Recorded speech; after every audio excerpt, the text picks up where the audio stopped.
Admiral Keth stretched his massive, clawed hands across the glowing control panel of his bioship. The living vessel pulsed around him, its walls breathing like the inside of some giant beast. Through the organic viewing screens, he could see the small blue planet floating in the darkness of space. Earth looked so peaceful, so innocent. Perfect.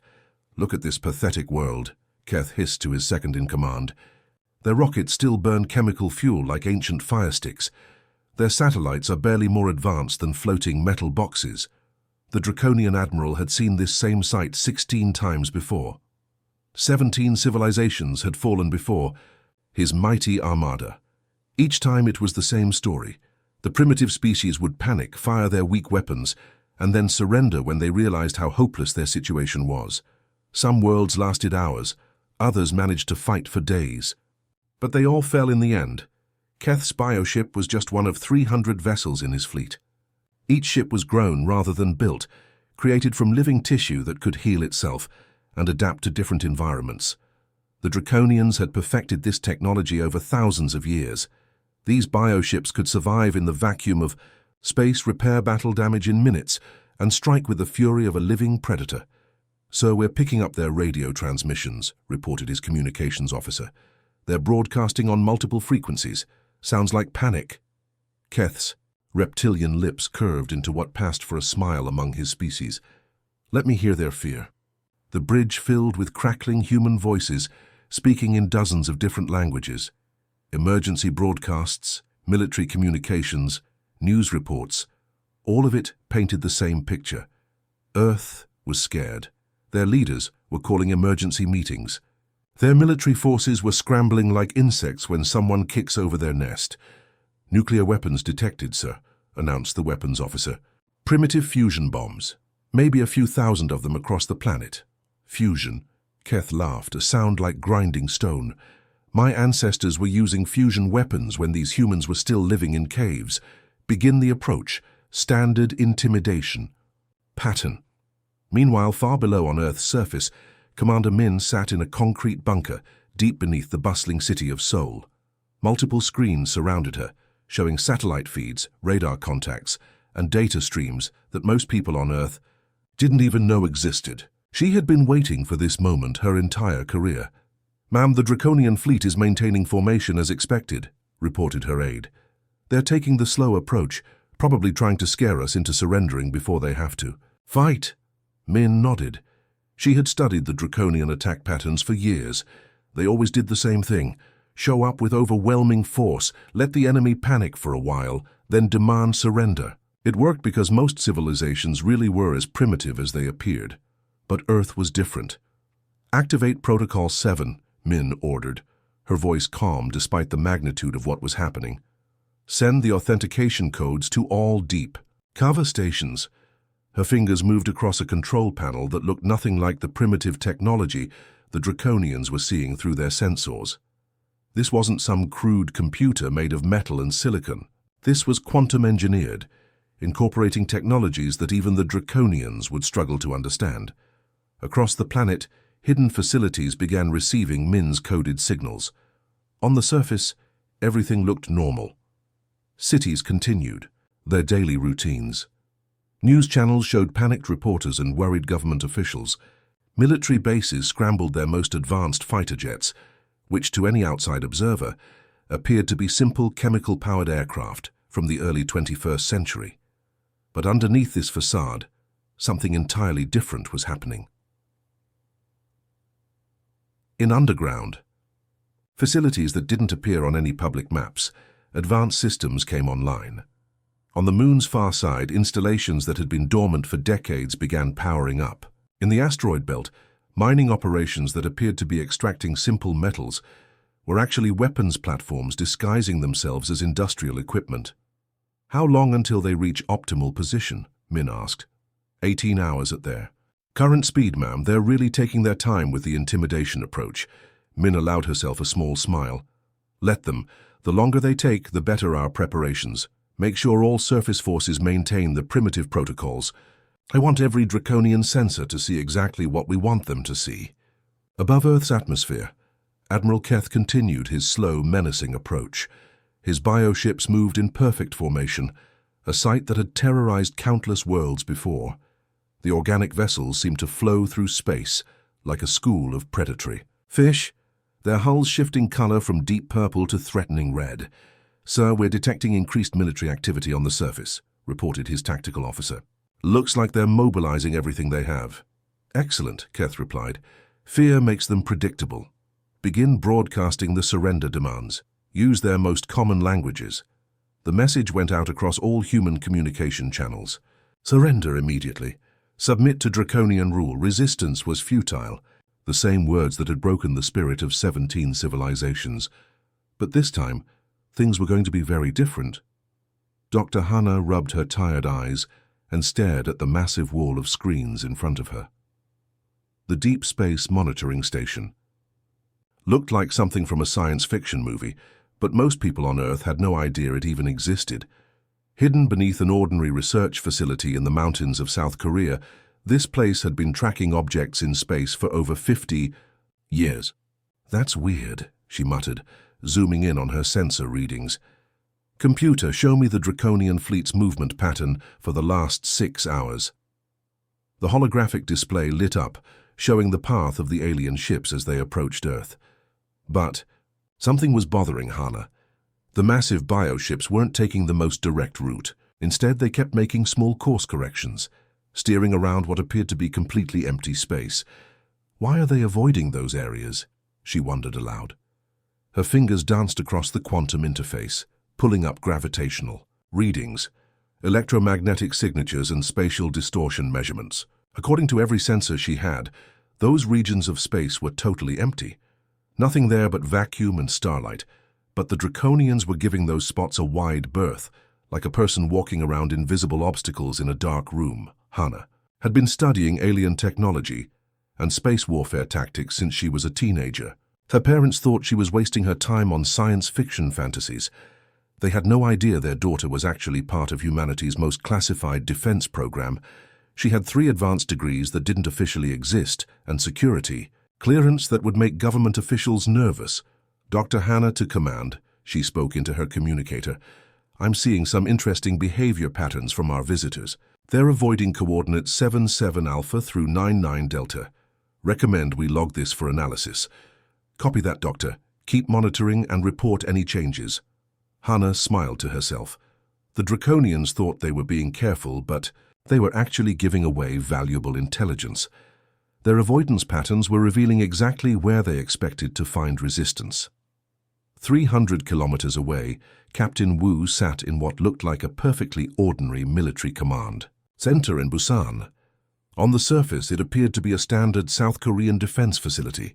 Uniformed personnel monitored basic radar screens, tracked conventional aircraft, and maintained communication with other military bases around the country.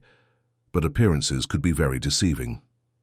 "Captain, we have new orders from Seoul Command," announced his communications officer, handing him a sealed tablet. Wu read the message carefully. To anyone watching, it would look like routine military communications, but hidden within the seemingly normal text was a series of codes that triggered protocols most of his own staff didn't know existed. "Understood," Wu replied. "Begin Phase 2 preparation. All department heads to the secure briefing room in 10 minutes. As his senior officers filed into the soundproof chamber beneath the main command center, Wu activated security measures that would have impressed even the Draconians. The room sealed itself with advanced electromagnetic shielding. Quantum scramblers made sure no surveillance device could penetrate their discussions. "Ladies and gentlemen," Wu began, "it's time to move our special assets into position. But remember, we must maintain the primitive facade at all costs. Every sensor, every communication, every action we take on the surface must look exactly like what the Draconians expect to see." His tactical officer raised her hand. "Sir, what about the F-35 squadrons? They're already scrambling according to standard protocols." "Perfect," Wu smiled. "Let them scramble. Let the whole world see our most advanced fighter jets trying to intercept alien spacecraft. The more helpless we look, the better." On the wall screens, they could see the Draconian bioships continuing their slow, intimidating approach toward Earth. The aliens were taking their time, savoring what they believed would be another easy conquest. Meanwhile, in a nondescript office building in downtown Seoul, Director Park was having the most important conversation of his career. His office looked completely normal. Just another government bureaucrat pushing papers and attending boring meetings, but Park's real job was coordinating Earth's most secret defense network. Confirm authentication. He spoke into what appeared to be an ordinary desktop telephone. Authorization code, Delta 779 Alpha. Authentication confirmed, Director, came the encrypted reply. Standing by for instructions. Park opened his laptop and began typing coordinates that didn't appear on any public map. Each set of numbers represented a hidden facility, a concealed weapons platform, or a cloaked ship that had been waiting in position for decades. Some were on Earth, others were scattered throughout the solar system. Activate deep cover stations Alpha through Zulu, Park ordered. Begin power-up sequence for lunar installations. Asteroid belt assets to full operational status. Time frame, 18 hours. Understood, sir. Should we maintain communication blackout? Absolutely. No transmissions on any frequency the Draconians might detect. Everything goes through quantum entanglement channels only. As Park sent his coded messages across the hidden network, the Draconian fleet continued intercepting human communications. Their alien computers translated thousands of radio and internet transmissions, painting a picture of a world incomplete. Panic news broadcasts showed terrified reporters describing the approaching alien fleet. Government officials gave speeches about humanity's determination to defend itself, while clearly having no real plan. Military communications revealed frantic attempts to coordinate defense efforts using primitive technology. Admiral Keth was extremely pleased with what he was hearing. The humans were reacting exactly as expected. Fear, panic, desperate posturing. Some were even suggesting they should immediately surrender to avoid destruction. Sir, we are detecting increased electromagnetic activity from their military installations, reported his sensor officer. Of course, Keth replied dismissively. They're powering up their primitive weapons systems, probably hoping their nuclear missiles might slow us down. The Admiral had no idea that humanity's real weapons were completely invisible to his sensors, technologies that bent space-time itself, quantum computers that could calculate faster than thought, and energy sources that made Draconian bioships look like crude toys. Earth was ready for war. The Draconians just didn't know it yet. Admiral Keth was starting to feel uneasy, though he couldn't quite put his finger on why. His bioship's sensors kept giving him strange readings that made no sense. One moment, they would detect a large, metallic object in space, and the next moment it would simply disappear. Sensor Operator Vash, explain these readings to me, Keth demanded, his voice carrying the edge of irritation that made his crew nervous. Sir, we keep detecting contacts. That vanish the moment we focus our sensors on them, Vash replied, his clawed hands dancing nervously over the organic control surfaces. It's like they're there 1 second and gone the next. Equipment malfunction, Keth snapped. Run a full diagnostic on all sensor arrays. But even as he spoke, another contact flickered on the screen and then disappeared. This time it was a massive signature, something the size of a battleship floating in the asteroid belt. When Vash directed the main sensors toward it, the reading simply evaporated like morning mist. Sir, diagnostics show all systems functioning perfectly, reported the ship's biotechnician. There's nothing wrong with our equipment. Keth felt a cold chill run down his spine. In 30 years of conquest, he had never encountered anything like this. The Draconian Empire's sensors were the most advanced in the galaxy. They could detect a piece of metal the size of a coin from 10,000 kilometers away. Nothing could hide from them. Nothing except whatever was happening here. Check the human satellites again, Keth ordered. Maybe their primitive technology is interfering with our sensors somehow. But when his crew examined the human satellites more closely, they discovered something that made Keth's blood run cold. The satellites weren't primitive at all. They were just disguised to look primitive. Admiral, Vash said quietly, these satellites are using quantum stealth technology. The energy readings are completely different from what they appeared to be just hours ago. Dr. Hana was having the time of her life. From her hidden command center, she watched as the Draconian fleet stumbled around like blind giants. Every time, Their sensors tried to lock onto one of humanity's cloaked ships. The advanced stealth systems would shift the vessel slightly out of phase with normal spacetime. "Computer, show me the Draconian sensor sweeps," she commanded. The holographic display revealed exactly what the aliens were seeing. Or rather, what they weren't seeing. Humanity's real fleet was all around them, invisible and waiting. Ships that used technology so advanced it might as well have been magic. "Dr. Hannah to all stations," she broadcast on the secure quantum channel. "The Draconians are starting to suspect something. Begin Phase 3 activation. Let's show them what they're really dealing with." Across the solar system, massive energy signatures began lighting up like stars being born.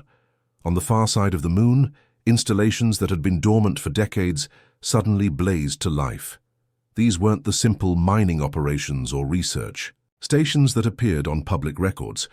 These were fortress cities carved deep into lunar rock, housing weapons that could crack planets in half. The asteroid belt, which the Draconians had dismissed as just floating space rocks, revealed itself to be something far more dangerous. Hundreds of asteroids suddenly showed massive energy readings as hidden bases powered up their main systems. What looked like natural space debris was actually a network of weapons platforms that had been watching and waiting for exactly this moment. On Mars, the modest human colonies that appeared in the aliens' initial scans transformed before their eyes. Underground facilities that stretched for kilometers suddenly activated, revealing themselves to be massive shipyards and weapon foundries. The Red Planet wasn't just humanity's second home. It was their primary military production center. "This is impossible," Admiral Keth whispered, staring at his tactical displays in growing horror. "The energy readings are off the charts. Some of these installations are generating more power than our entire fleet combined." His communications officer was frantically trying to contact the Draconian High Command, but something was interfering with their long-range transmissions. Every time they tried to send a message back to Draconian space, the signal was blocked, redirected, or simply absorbed by invisible barriers. "Sir, we're being jammed," the officer reported, "but I can't identify the source of the interference. It's like the jamming signals are coming from everywhere at once." Captain Wu smiled as he watched the alien fleet's confusion from his command center in Busan. The surface-level displays still showed primitive human technology, but the real screens revealed the truth. Humanity's actual fleet was 10 times larger than the Draconian Armada and infinitely more advanced.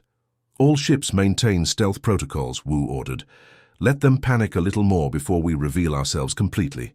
The Draconian bioships began moving erratically, trying to understand what they were facing. Their formation, which had been so perfectly intimidating just hours earlier, started to break apart as individual captains made their own decisions about how to respond to the impossible readings their sensors were showing them. Admiral Keith realized with growing dread that his fleet had flown directly into the most sophisticated trap in galactic history. The primitive planet they had come to conquer was actually the center of a military network that spanned the entire solar system. How long have they been planning this? He asked himself, watching as more hidden installations revealed themselves across human space. Director Park had the answer to that question, though the Draconian admiral would never hear it. Humanity had been preparing for this moment for over a century. Ever since they had first detected signs of the Draconian Empire's expansion, Earth's secret leaders had been building, planning, and waiting. Phase 4. Activation in 30 minutes, Park announced to his hidden network. "It's time to introduce our guests to the real human Space Force." The trap was springing shut, and the Draconians were about to learn that they had seriously underestimated their prey. The space around the Draconian fleet suddenly erupted with light as hundreds of human ships materialized out of nowhere. One moment Admiral Keith was staring at empty space, and the next moment his fleet was completely surrounded by vessels that defied everything he thought he knew about technology. These weren't the crude metal boxes he had expected from a primitive civilization. The human ships looked like they were made of flowing energy and crystallized starlight. Their hulls shifted and changed color as they moved, adapting to different energy frequencies in real time. Some ships appeared to be partially transparent, existing somewhere between normal space and another dimension entirely. By the ancient void, whispered Keith's tactical officer. "Where did they all come from?" The largest human vessel positioned itself directly in front of Keth's flagship. It was easily twice the size of his bioship, and it radiated power signatures that made his sensors scream warnings. Unlike the organic curves of Draconian technology, this ship had clean geometric lines that somehow managed to look both elegant and terrifyingly efficient. "Incoming transmission, Admiral," reported his communications officer, his voice shaking. "They're broadcasting on multiple frequencies, including some we didn't know existed." "Put it through," Keth ordered, though his voice had lost much of its earlier confidence. The main viewing screen flickered to life, revealing a human face that looked remarkably calm considering the situation. The person wore a dark blue uniform, with insignia that meant nothing to Keth, but somehow conveyed absolute authority. "Draconian Fleet, this is Fleet Admiral Lee of the Terran Deep Defense Command," the human said in perfect Draconian language. "You are trespassing in sovereign human space. Stand down immediately and prepare to be boarded." Keth's jaw dropped. Not only were the humans speaking his language flawlessly, but they were treating his mighty armada like common criminals who had wandered into the wrong neighborhood. "Impossible," Keth snarled. "You're a primitive species. We detected your technology levels, chemical rockets and nuclear weapons. You can't possibly have developed faster than light travel." Admiral Lee's expression didn't change. "Admiral Keth, of the Draconian Third Conquest Fleet, you have been operating under false information. Humanity has been a spacefaring civilization for over 100 Earth years. We currently maintain colonies in 12 star systems and operate the largest fleet in this galactic sector." The words hit Keth like physical blows. 12 star systems, largest fleet in the sector. It was impossible. His intelligence reports had been absolutely clear about Earth's primitive status. "You're lying," Keth said, but his voice lacked conviction. "Computer, display current human territorial claims," Admiral Lee said calmly. A holographic star map appeared between the two ships, showing a vast network of human-controlled systems connected by faster-than-light travel routes. The Draconian Empire, which Keith had thought was the dominant power in this region, appeared as a small cluster of worlds on the edge of human space. "We have been aware of your empire's expansion for 73 years, Admiral Lee continued. "We have been monitoring your conquest of 17 civilizations and documenting your war crimes for future prosecution." Captain Wu watched the exchange from his command center, feeling a deep satisfaction as the Draconian Admiral's world crumbled around him. The deception had worked perfectly. For over a century, humanity had maintained the illusion of being a single-world species while secretly building the most advanced civilization in the galaxy. "Sir, should we reveal the extent of our defensive capabilities?" asked his weapons officer. "Not yet," Wu replied. "Let Admiral Lee handle the diplomacy. First, but prepare the quantum biological weapon systems, just in case they decide to fight." Back in space, Admiral Keith was trying desperately to salvage the situation. "Even if what you say is true, you cannot match the biotechnology of the Draconian Empire. Our ships are alive, they can heal themselves and adapt to any attack." Admiral Lee nodded thoughtfully. "Yes, we've studied your bioships extensively. Fascinating technology, actually. The way you've managed to create self-repairing organic hulls is quite impressive." "Then you know you cannot defeat us," Keth said, trying to regain some confidence. "Actually, we discovered some interesting weaknesses in your biotechnology," Admiral Lee replied. "Computer, initiate quantum biological disruption field, minimum power." Suddenly, alarms began blaring throughout Keth's flagship. The bioship's living walls started convulsing and changing color. Systems that had functioned perfectly for decades began shutting down one by one. "What are you doing to my ship?" Keth demanded. "We're simply introducing a few modified quantum particles into your bioship's cellular structure," Admiral Lee explained, as if discussing the weather. "These particles convince your ship's immune system that its own hull is a foreign invader. The ship is essentially attacking itself." Dr. Hana monitored the weapon's effects from her deep space station, marveling at how efficiently the quantum biological disruptors worked. The Draconian bioships, which had seemed so invincible just hours ago, were now writhing in space like wounded animals as their own biology turned against them. "All Draconian vessels showing critical system failures," she reported to Admiral Lee. Their bio-neural networks are cascading into shutdown mode. Throughout the Draconian fleet, similar scenes were playing out. Ships that had conquered 17 civilizations were now helpless, their living hulls rejecting their own organic components. The proud biotechnology that had made the Draconians the terror of the galaxy had become their greatest weakness. "Stop this," Admiral Keth pleaded as his flagship's life support systems began failing. "We surrender. Call off your weapons." Admiral Lee considered this for a moment. "Computer, suspend quantum biological disruption. Maintain minimum power levels to prevent their ships from recovering completely." The attack stopped, but the Draconian ships remained crippled, floating helplessly in space like beached whales. "You have committed crimes against 17 civilizations," Admiral Lee said firmly. "You will surrender unconditionally and submit to trial for war crimes. Any attempt to resist or escape will result in the complete destruction of your fleet." Admiral Keth looked around his dying bridge, at his crew struggling with failing systems, and realized that the hunters had become the hunted. Admiral Keth slumped in his command chair, watching his once mighty flagship tear itself apart from the inside. The bioship's living walls were covered in strange growths and discolored patches where the human nano-weapons had convinced the vessel's immune system to attack its own hull. Emergency lighting cast eerie shadows across the bridge as system after system shut down. "Life support at 30% and falling," reported his science officer, her voice barely above a whisper. "The ship's biology is rejecting all attempts at repair." Through the main viewing screen, Keith could see the rest of his fleet in similar condition.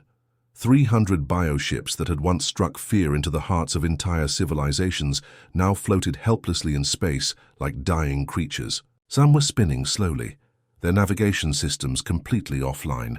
Others were venting atmosphere through hull breaches that their own immune systems refused to heal. Admiral Lee's voice crackled through the damaged communication system. "Admiral Keth, you have exactly 10 minutes to make your decision. Surrender, unconditionally for war crimes proceedings, or we will demonstrate what our weapons can do at full power." Keth had seen enough. He knew when he was beaten, but one question burned in his mind more than anything else. "How?" he transmitted back. "How did you know we were coming? How did you prepare all of this?" Admiral Lee's image appeared on the screen. Again, and this time there was something almost sad in the human's expression. "Admiral, we didn't just know you were coming. We've been hunting your fleet for the last 15 years. The words hit Keth like a physical blow. "Impossible. We never encountered any human ships during our campaigns." "Of course you didn't see us," Admiral Lee replied. "We're very good at staying hidden. While you were busy conquering what you thought were helpless civilizations, we were evacuating their populations and studying your tactics." Captain Wu leaned back in his chair, watching the Draconian Admiral's face as the truth slowly dawned on him. This moment had been planned for decades. Every detail, every contingency, every possible Draconian response had been calculated and prepared for. "Sir, should we show him the full scope of the operation?" asked Wu's intelligence officer. "Yes," Wu replied. "He deserves to understand just how completely he's been outmaneuvered." On Admiral Lee's flagship, a new holographic display materialized between the two vessels. It showed a timeline stretching back 20 years, with detailed records of every Draconian conquest. "The first world you conquered, Kepler 442b, Admiral Lee began. You destroyed their cities and enslaved their population. What you didn't know was that we had evacuated 95% of their people 3 months before you arrived." Keth stared at the display in growing horror. Images showed human evacuation ships rescuing millions of beings from worlds he thought he had conquered. "The water world of Proxima 7, Admiral Lee continued. You boasted about wiping out their entire aquatic civilization. In reality, we relocated them to a beautiful ocean world in the Centauri system, where they're thriving today." World after world appeared on the display. 17 civilizations that the Draconians believed they had destroyed were actually safe and sound in human-protected space. The populations that Keth thought he had enslaved were living free lives on new worlds far from Draconian reach. "But the people we left behind," Keth whispered. "We saw the cities burning. We heard their surrender transmissions." "Volunteers," Admiral Lee said simply. brave individuals who chose to stay behind and maintain the illusion of defeat. They transmitted false surrender messages and staged theatrical scenes of destruction. Many of them died to sell the deception, and they will be remembered as heroes. Dr. Hana pulled up another file from her vast database of intelligence on the Draconian Empire. Admiral, perhaps you'd like to know what happened to your conquered worlds after you left them. The display shifted to show recent images of the 17 systems. Instead of the broken, enslaved worlds Keth expected to see, the planets were bustling with activity. Human construction ships were helping rebuild cities. Medical vessels were treating the wounded. Agricultural ships were restoring damaged ecosystems. We returned within weeks of your departure, Admiral Lee explained. The few thousand people you left behind were rescued and given full medical treatment. Your bioweapons were neutralized, and the planetary environments were restored to their original condition. Keth felt something break inside him. His entire career, his proud military record, his empire's great conquests, all of it was a lie. He had been dancing to humanity's tune for decades without knowing it. Why? He asked. Why didn't you just destroy us years ago? Director Park's voice joined the conversation from his secret command center on Earth. Because we needed you to lead us to the heart of the Draconian Empire. Every ship you brought here, every military secret you revealed during this operation, every piece of technology we've scanned, it's all intelligence we'll use to liberate the rest of your empire's true victims. The final piece of the puzzle clicked into place in Keth's mind. Earth hadn't just been preparing a trap for his fleet. They had been preparing for a full-scale liberation campaign against the entire Draconian Empire. The surrender documents. Already, Admiral, Admiral Lee announced. Sign them and your crew will be treated with dignity during their trials. Refuse, and we'll show you what our weapons can really do. Keth looked around his dying bridge one last time. His officers stared back at him with defeat in their eyes. Outside, the human fleet waited patiently for his decision. With trembling claws, Admiral Keith reached for the electronic tablet containing the surrender documents. As he pressed his claw to the signature pad, he realized that his empire's reign of terror was finally over. The hunters had become the hunted, and humanity had won without firing a single shot in anger.